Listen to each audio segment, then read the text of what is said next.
pa, ipapakita natin yung reading ng battery natin. Yun nga pala, naka fast charge na to, hindi naka full wave to, naka relay lang. 3 taon ko na itong ginagamit. Ayan, naka-on na. I-rev natin. Yan.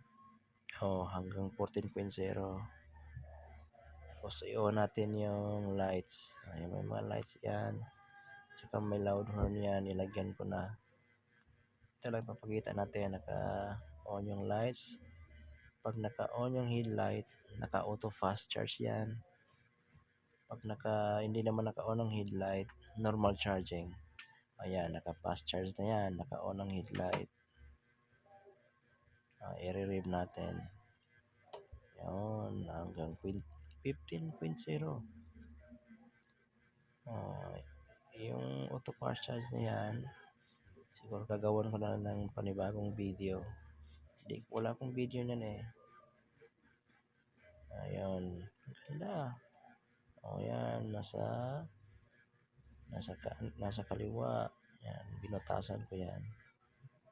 Hanggang 14.0.